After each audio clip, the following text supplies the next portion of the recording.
going on, Jerome's Raw, Real, Car, Voice Rant? If only there was a name for audio-only communication that usually spans like half an hour. I don't know, maybe 44 minutes an hour with 16 minutes of commercials, and you can get it in your car on AM or FM. I don't know, man. But just got done with dinner with producer Allie. Got some German food, schnitzel. Got sour on some krauts. It's fantastic, right? And speaking of sour, so the Vikings sort of been sour the last 2 games, 2 losses in 5 days, and the defense, which had been the best in the National Football League, giving up 8 touchdowns in over 2 games, 4 apiece against the Lions, and silence of the Rams. And it's tough, right? And you're about as down as a 5-2 team can be, right? And you look around the league, and teams that are 5-2, 5-3, 6-2, etc., like they got a lot of hope, because guess what? Everyone gets beat. I mean, the Chiefs will probably end up with 2, 3, 4 losses on the season. They've been habitual line steppers, even with that great defense, and Mahomes will eventually get going, right? But you don't go undefeated in the modern NFL, especially the 72 Dolphins probably don't go undefeated if there was a 17-game schedule. Let's just call it what it is, right? So, no muss, no fuss. And I know, it's frustrating because of the way the season started. The offense looking really damn good, looking explosive, slinging Sam Darnold looking like the comeback player of the year under the old guidelines, and the defense looking like the best in the National Football League. And you're thinking, okay, here we go. And it's not like they were playing the Titans or the Jets every single week, although they played the Jets once, and then they'll play the Titans later in the season. It's not like they're playing Kent State or East Carolina every single week. No, the Vikings gave some really damn good football teams the business, whether it's the Texans, who they blew out of US Bank Stadium, whether it's the 49ers, who they clearly handled, or whether it's getting a win on the road in Lambeau, which I'm told is tough to do because allegedly the Packers are good, and also Aaron Rodgers didn't look like a fraud. Apparently he's a fraud. Yeah. And these last 2 games, I understand the frustration, right? Especially since basically the Lions look like a wagon. All right, respect. They look like one of the best, if not the best team in the National Football League. You know, Ben Johnson, that offense, putting up Madden video game numbers. And, yeah, I mean, what's frustrating about it is the Vikings defense, they got after Jared Goff. They shut down that Lions offense throughout most of the first quarter and throughout most of the second half. But those 4 straight possessions where the Vikings allowed multi-play, long-ass touchdown drives, that was the difference. Right? The Vikings' second quarter and first drive, Lions' first drive of the third quarter, that was it. That's what made the difference in the game.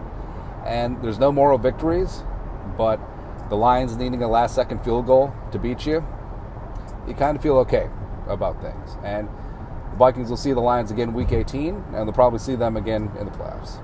And the Rams, like, you know, people piss them on. Oh, how could you lose to the Rams? Like, everyone beat the Rams. The Packers and the Bears beat the Rams. The Packers and the Bears did not beat that version of the Rams. The Lions Week 1 did not beat that version of the Rams. Where, you know, Sean McVay, he's a crafty mofo, and he knows Kevin O'Connell, and he knows this offense. And you have to give flowers to McVay, Stafford, and company, and also their offensive line. I mean, they had been the most piss-poor offensive line in the league due to a myriad of injuries, and they stepped up on a short week against one of the best passer rushes in the game, right? And you could feel okay that the Lions' offensive line held up against the Vikings, even though they did get after Jared Goff 4 times. But the fact that you basically got shut out by the Rams, 0 sacks, 3 pressures on 34 dropbacks, that's embarrassing. That's embarrassing to the players. That's embarrassing to Flores and O'Connell and the coaching staff. They just weren't ready. And the way that, you know, Puka came back and looked like a freaking unit, Cooper Kupp having some key catches as well, just sort of is what it is, right? And yeah, you're sitting at 5-2. You had 10 long days to think about things. Your game got flexed to Sunday Night Football, taking on the Colts, jumping Joe Flacco. They're also a team that's in flux right now, but overall, I feel like you got to be feeling good about things. And I know that we Vikings fans, sometimes we're not happy unless we're unhappy. And I feel like that applies to a lot of fan bases, so we're not unique there. But, I mean, just look at everything that's laid out right now. Right? So, McCarthy, meniscus, out for the season. Would have been interesting, the quarterback battle, with Darnold having, not ass games, thank you, but there's definitely some meat there left on the bone, right? And if the Vikings would have made a switch to McCarthy, who knows? But the future is bright. You know how many teams would love to have their future franchise quarterback in their back pocket? Also, it sucks that McCarthy lost a year with that knee, but also, let's face it, do you buy the story that his knee injury happened solely in the Raiders preseason game? Or do you look back and, you're telling me that same knee, his junior season Penn State game, that affected him? Also, it was dinged up, and also the Michigan media were talking about it, and it's one of the reasons why McCarthy didn't run as much in the college football playoff. Maybe that was a lingering issue that could have came to a head later on. So even though it sucks losing him for his rookie year, getting that meniscus fully repaired, not the horseshoe clip where it's a Band-Aid, just getting it done so it's not a lingering issue, that could be a blessing in disguise. And maybe he doesn't have swelling or lack of mobility on that knee later on in his career because he got the full repair now. Certainly could be. And how many teams would just love to have their future franchise quarterback in their back pocket? You look at the Colts, who the Vikings play on Sunday. They have no idea if Anthony Richardson is going to be the guy. And they pulled the plug, and they said that Flacco's starting the rest of the year. I don't necessarily agree with the decision, but also it proves that they don't believe in Anthony Richardson. They would take JJ McCarthy in a heartbeat. You know how many teams would take JJ McCarthy right now? Sight unseen? A lot. A lot. Right? And the fact that the Vikings, and you look at Kevin O'Connell, he clearly is the quarterback whisperer, and he got the best out of Kirk Cousins. He won a Super Bowl with Matthew Stafford, as well as he's gotten some of the best ball out of Sam Darnold in his career. You have to feel really, really fantastic about what O'Connell is going to be able to cook up with JJ McCarthy.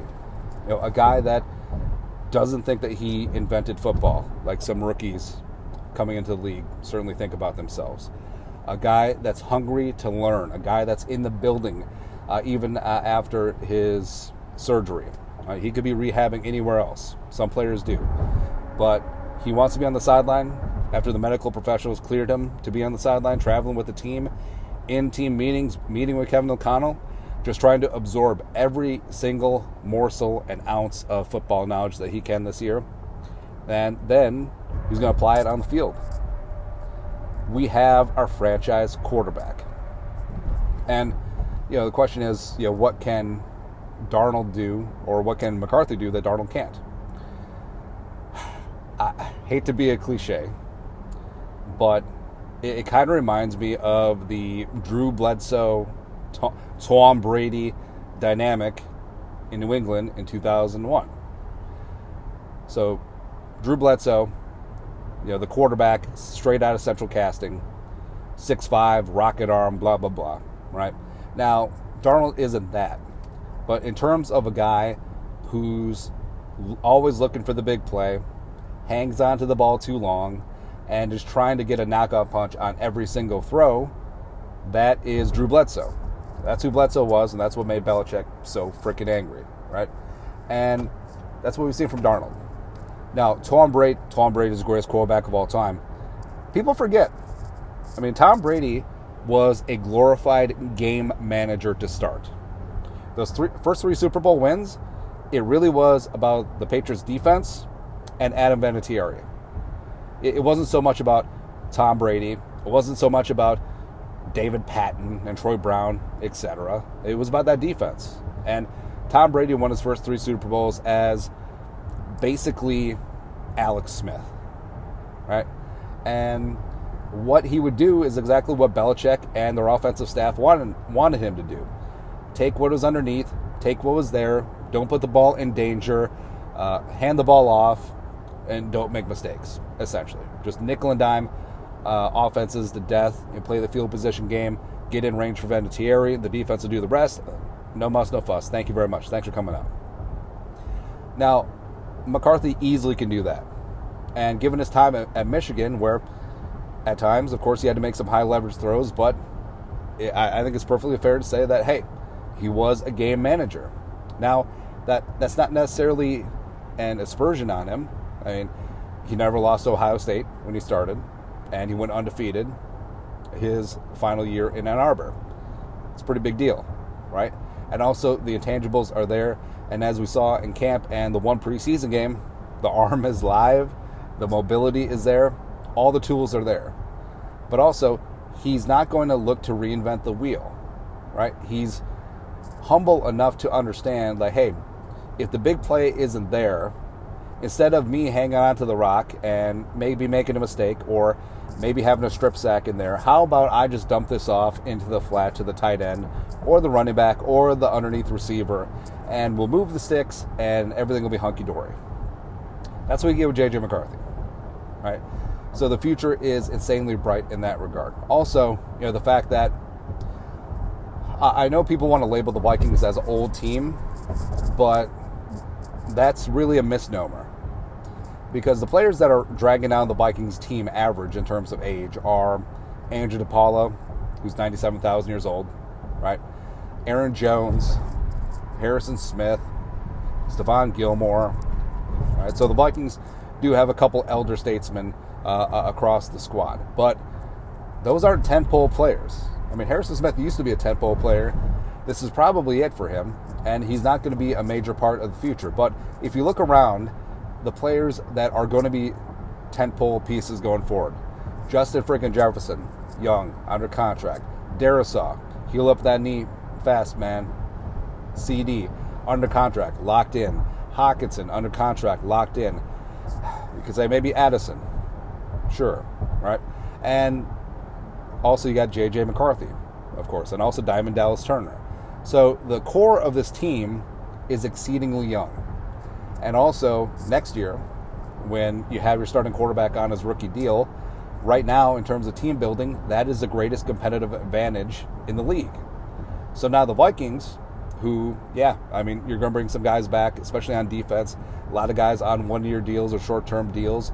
But the Vikings right now, estimated, have around $76 million in cap space.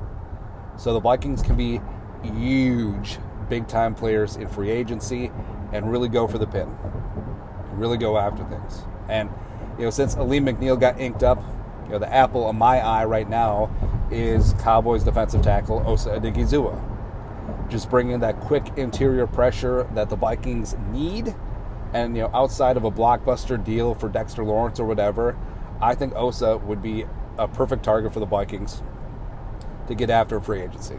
And also, young corners, guards, center, etc. There's lots of moving parts going on with the Vikings right now, but I don't understand how you can't be excited about the team right now and the future. Because also, look around the league. How many teams would kill to be 5-2? Do you think the Bengals would kill to be 5-2 right now? Probably, right? What about San Francisco? Even though they just got to 4-4, wanting some more, right? So the Vikings, because of their fast start, they have a little bit of leeway. Although the NFC North is a tight divisional race as right now, right?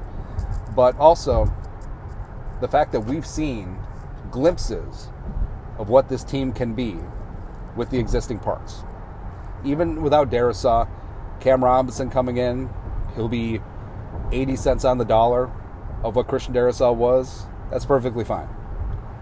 You can be the most explosive offense in the National Football League when everything is clicking, all 11 players are on page, and also Hawkinson coming back, giving an option underneath for Sam Darnold. That's huge. Defensively, don't want to say that Flores has been figured out by the league.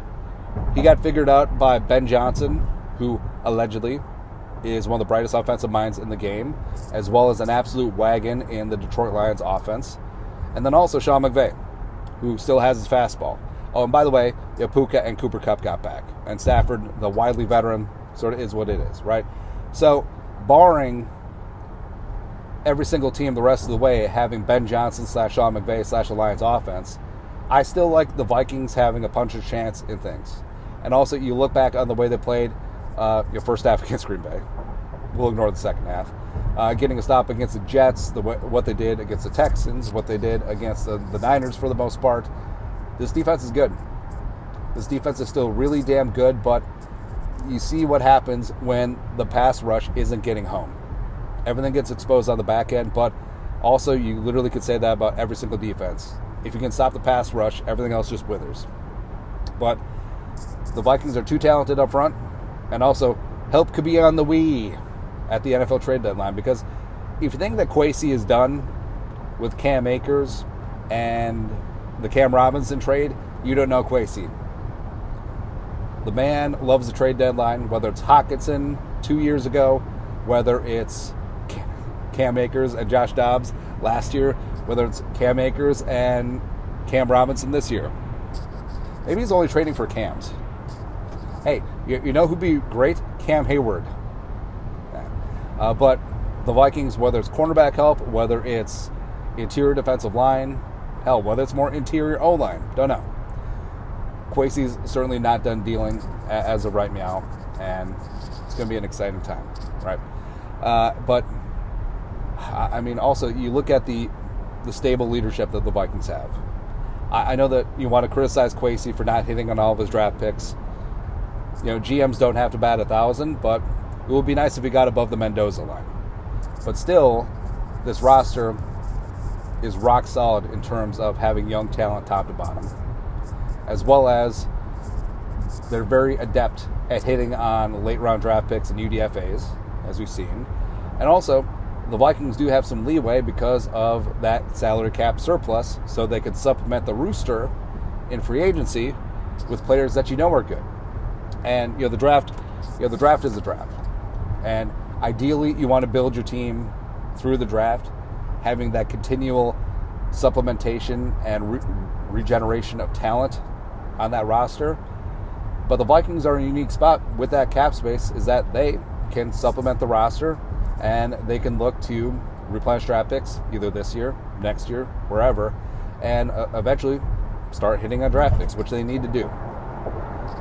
But that will take time. And I trust what Kwesi does. I love that he inked up Darrisaw and Jefferson. No muss, no fuss. Same thing with Hockenson. I feel like the way that he dealt with Daniil and Kirk Cousins was fair for everyone involved. I think that Slinging Sam Darnold is certainly worth the $10 million.